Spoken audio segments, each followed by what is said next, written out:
I never remember a time when I didn't want to be an actor. And I think I first announced this passion to my mother, who is somewhere here today, when I was 3 years old.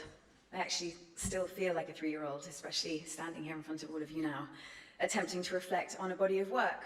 But I'm going to do my best, please bear with me. People often ask me why I choose the characters I play and what connects them all. And the honest answer is I don't really know. It's such an intuitive process. And looking at the 6 films that will be screened here in Deauville, I feel fortunate that I have had the opportunity to explore such a vast range of women. Something in each of these characters' inner life spoke to me, made me excited to transform for a time, to tell their story. And that's as true of Edie Sedgwick, Andy Warhol's muse, as it is of Taya Kyle, the wife of America's most famous sniper. In each case, I felt something hidden in that person, which I wanted to explore, to humanize, to experience for myself and communicate to others. The film you're about to watch is the one that I am most proud of, and it's the kind of film that is being made today, I think, because of a shift in our industry to focus on telling female stories. It's also special to me because it's pretty much the first completely leading role that I have ever had, and it felt so important to spend that time playing a woman as she grows and changes and struggles and survives. I've been reading the most recent translation of the Odyssey, the first translation of the poem into English by a woman. I'm blown away by the story and the translation, but I'm also highly aware that as the foundation of storytelling, the Odyssey has set the tone for the kinds of things that we are interested in. Mostly stories about men having experiences, growing, changing, interacting with women, falling in love.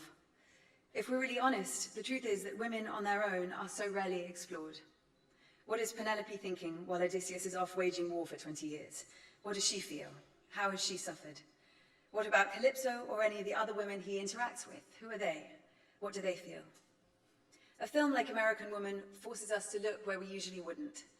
Not the story of a great man, but the story of a struggling woman, trying to find her way, often lost, suffering tragedy, hardship, but carrying on. No great successes or epic adventures, just life unfolding slowly, quickly, joyfully, and sadly. We don't look at the margins, which is where women's stories often reside, because we haven't been trained to. But all it takes is a great writer, a great storyteller to make these lives as interesting as they are. And to that end, I want to thank Brad Inglesby and Jake Scott. And maybe what I feel about American Woman does give insights into the roles I've picked. They're people who either haven't been seen or have been seen in all the wrong ways, whose inner lives have not been explored, cared for. In some of these films, I've made some progress exploring these things, but in many cases, I still fantasize about going and retelling the entire movie from my character's perspective. The Odyssey, as told by Penelope, is a wildly different story, but perhaps no less interesting than the one we know.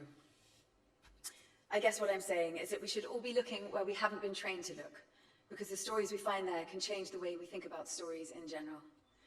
But everything takes time, and I feel in many ways like I'm at the beginning of a career with so much more to do.